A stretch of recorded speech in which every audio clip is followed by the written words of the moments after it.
Hello, I'm Carl Dierking, Satellite Liaison for the Geographic Information Network of Alaska, or GINA, which is a direct broadcast data provider supported by the JPSS program, National Weather Service, and other government agencies in Alaska. This presentation is about the value of passive microwave satellite precipitation products to help fill large gaps in radar coverage, particularly for Alaska. Before getting started, I just want to acknowledge the valuable assistance of the co-authors listed here who have a wealth of knowledge on this topic. Radar can be a powerful tool for monitoring flash flood potential and issuing warnings. However, there are limitations to its application in Alaska. These two images show the coverage differences. Unlike CONUS, which has over 140 radars, Alaska has only 7 radars for an area a quarter the size of CONUS. And while NWS radars have a max range of 250 nautical miles, the effective range for specialized products like precipitation is really only 124 nautical miles, which, as you can see, leaves a lot of gaps. In addition, nearly all Alaskan radars have blockage due to terrain. For example, in southeast Alaska, the only radar is on Bjorka Island, with unobstructed views limited to the offshore and nearby coastal sections near Sitka. Note that most AWIPS tools for flash flood monitoring, like FFMP, are designed for areas covered by radar. As a result of these radar deficiencies and insufficient gauge observations, National Weather Service offices in Alaska issue aerial flood products. The RFC issues river forecasts for only 16 points in southeast Alaska. Established flood stages are mostly based on impacts, and there is no official flash flood guidance for most locations. Obviously, Alaskans need an alternative to fill these radar gaps, so 3 satellite passive microwave rain rate products are examined here to determine their potential for this. One of these is the Microwave Integrated Retrieval System, or MIRS. This product is available in near real time from GINA's direct broadcast system using the SIMS CSPP processing package. With direct broadcast, latency is very low. The average delivery time to the user is 28 minutes from the time of acquisition. GINA produces MIRS products from 5 satellites, so there is some variation in product resolution depending on the sensor. Note that there are no MIRS rain rate retrievals over snow cover. Another valuable satellite precipitation product from passive microwave is NASA's Global Precipitation Measurement. These rain rates are based on the Goddard Profiling Precipitation Retrieval algorithm, or GPROF. There are many satellites in the GPM constellation, and at least 9 of them pass over Alaska. Data downlink is done via NASA's TDRS satellite system, so the average latency to Alaskan users is only around 130 minutes. With GPROF, rain rate retrievals are attempted over snow cover, and as with MIRS, resolution is dependent on the sensor. The third precipitation product in this comparison is CMORPH2, which stands for Climate Prediction Center Morphing Technique Second Generation. This is actually a blend of satellite precipitation sources such as GPM, MIRS, and a GOES brightness temperature scheme. CMORPH2 uses GOES wind vectors for a morphing technique that advects features to generate products every 30 minutes. The advantage is that the 30-minute rain rates easily convert to QPE. Latency is a little longer at 220 minutes or more. There are a few other satellite precipitation products available in Alaska that were not chosen for this comparison. iMerge, integrated multi-satellite retrievals for GPM, because of limited retrievals over land north of 60 North and a high latency with even an early run averaging around 5.3 hours. GASP, which is an algorithm for AMSR2 microwave data, which is received by GINA's direct broadcast system. But rain rates are not yet available within AWIPS, and GASP rain rates have limited coverage over land. Note that GINA has AMSR2 imagery online. And also the GOES rain rate QPE. That main reason is this is a cloud top based algorithm that can exaggerate precipitation in cirrus and has large parallax displacement issues in high latitudes. And also there's the loop heat pipe issue for GOES 17. For radar, we decided on the Digital Accumulation Array product for comparisons.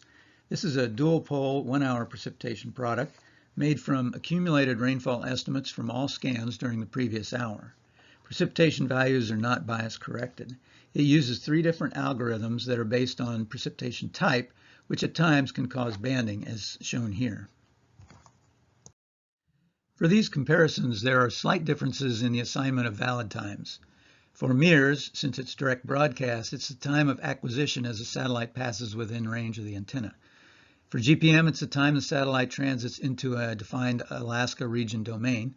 For CMORPH, it's every 30 minutes due to the advection of blended data and using the morphing technique. And for radar DAA, it's a scan time, which varies a little depending on the scan strategy. 1 hour accumulations are done with each scan from the previous 60 minutes. One consideration with passive microwave is that snow cover over land is very challenging for precipitation estimates because of the small difference in background surface snow versus elevated ice. Because of the uncertainty, MIRS rain rate retrievals are removed over snow cover. However, MIRS does provide a snowfall rate product which makes liquid equivalent estimates of snowfall, and it is not affected by snow cover. Rain rate plus snowfall rate provide a more complete precipitation picture, except neither product applies to rain over snow. For this reason, the snowfall rate was not included in these comparisons. The GPM provides some rain rate estimates in snow, but the effectiveness is uncertain. And CMORPH2 also estimates precipitation in snow with similar uncertainty. A few other things to keep in mind when comparing satellite and radar precipitation products is that satellite rain rates are instantaneous values, while radar is accumulated from all scans during the past hour. The coarse resolution of satellites varies with sensor and distance from nadir, whereas radar is high resolution. Polar satellites have irregular availability, while radar has a consistent scan interval. Satellite rain rates reflect a general aerial condition requiring some assumptions about movement and persistence, whereas radar accurately locates features. However, polar satellites are globally available, but the radar has limited range and can be blocked by terrain. And satellite precipitation products have limitations with snow, and radar has different algorithms based on precipitation type. While collecting rainfall events for this comparison, an extreme atmospheric river event occurred on the 1st and 2nd of December, which was an obvious choice to focus on. As you can see in this animation of Mimic TPW, there was a tropical moisture pipeline that persisted for over 48 hours. In addition, there were some precursor conditions in that a considerable snow cover was left over from the previous month, and snowmelt from the massive warming contributed to excessive runoff. The atmospheric river event affected all of southeast Alaska and the northeast Gulf coast, but the northern portion of the Panhandle was hardest hit. So the yellow oval defines the area of focus. These two maps have 48-hour rainfall totals plotted in the Haines and Juneau areas, with the amounts colored according to the legend above the maps. In general, during the 48-hour period, there was over 10 inches in the Haines area and 5 to 6 inches in Juneau. Neither of these locations had radar coverage. Here's a collage of photos showing the impact of this atmospheric river event with flooding and debris flow in the Juneau area. And here's a collage of photographs in the Haines area showing the impact of this atmospheric river event with flooding and debris flow. 3 feet of water in parts of downtown Haines, and homes damaged and destroyed in multiple mudslides with 2 fatalities. So now I'll step through a subset of MIRS and corresponding radar products during the atmospheric river event. There is no radar coverage over northern southeast Alaska because of beam blockage. However, as I step through it, you'll see the higher precipitation patterns were frequently matched by higher MIRS rain rates. Inland, MIRS rain rates are mostly confined to the channels, and this is likely due to the snow cover that accumulated during the previous month, causing rain rates to be removed over land. However, the ocean rain rates were representative of precipitation occurring over land. Transitions from low to high rain rate intensities is usually smooth with minimal discontinuities, and the rain rate pattern changes show the effect of short waves in the onshore flow, with new rain areas approaching from the south offshore. You can also see how rain rate resolutions changed at times based on different sensors. This is just a list of the comparisons that were noted in the previous series of slides. Now here's a select set of examples of GPM and corresponding radar during the atmospheric river event. Again, like MIRS, location of higher 1-hour precipitation within the limited view of Bjorka radar was often well matched by higher areas of GPM rain rates. Sometimes there was a high rain rate pixel variance, such as a null band between high-low values and scattered adjacent high-low pixels. Rain rates were available over land and water in southeast Alaska. The rain rate pattern also changed, reflecting the influence of short waves in offshore flow aloft. And resolution changes can be noticed with different sensors.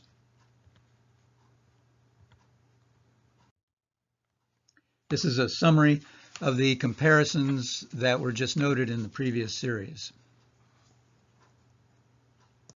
Finally, I'll step through examples of CMORPH and corresponding radar during the atmospheric river event. Again, location of higher 1-hour precipitation within the view of the Bjorka radar was matched by CMORPH rain rates. The null band that was noted in the GPM data is also visible here in CMORPH, and that's because of the influence of importing GPM into CMORPH. Discontinuities are also visible because of the blending process of multiple products. Rain rates were available over land and water in southeast Alaska. And there's an abrupt pattern change between 30-minute time steps, likely due to the GOES-17 cloud top-based rain rate that was used to fill in large gaps in polar data. Rain rate pattern changes also show the effect of short waves in the flow, but were less obvious due to blending and morphing techniques. And this is a summary of the comparisons just noted in the previous series of images. This graph compares ASOS hourly rainfall measurements at Haines in green and Juneau in red to subjective estimates of maximum satellite rain rates during the 48-hour period. Note that satellite estimates were for the northern inner channels of southeast Alaska and not specific to pixels in the location of the ASOS sites. Objective subgrid quantification could yield closer results. The table in the lower right shows that the average maximums for the 3 satellite products were a little high, but close to the average of the Haines rainfall observations. A few excessive rain rates for CMORPH2 in blue were likely caused by the inclusion of brightness temperature cloud top estimates for those time periods. Both ASOS observations showed 3 peaks of increased hourly rainfall during the event, with Haines having greater amounts than Juneau. This was likely caused by minor waves in the upper level onshore flow. All of the satellite rain rates suggest a similar pattern of 3 peaks in rain rates, although the timing varies somewhat. The fewer number of MIRS passes reduced the detail of these trends for that product. The increased hourly rainfall during the nighttime hours of December 2nd was well represented by all 3 satellite products. So in summary, for the record-breaking atmospheric river event, satellite microwave rain rate products offered helpful precipitation estimates that were not available with radar. Peaks in rain rate values during the event corresponded well to peaks in ASOS hourly rain amounts. Satellite rain rates are best used as a general condition for synoptic scale precipitation, lacking the precision of radar for specific location and small scale convection. Rain rate products can reflect a precipitation enhancement from short waves to an onshore flow. And MIRS rain rates from direct broadcast provide the quickest access to rain rate estimates. GPM rain rates incorporate a large constellation of satellites for most frequent coverage. And the 30-minute refresh of CMORPH rain rates provides a means of generating QPE accumulations. For synoptic scale precipitation, passive microwave rain rates are an important tool to fill radar gaps from insufficient instrumentation and beam blockage. Thanks for watching this presentation. Any questions can be directed to either of the emails shown at the bottom of the slide.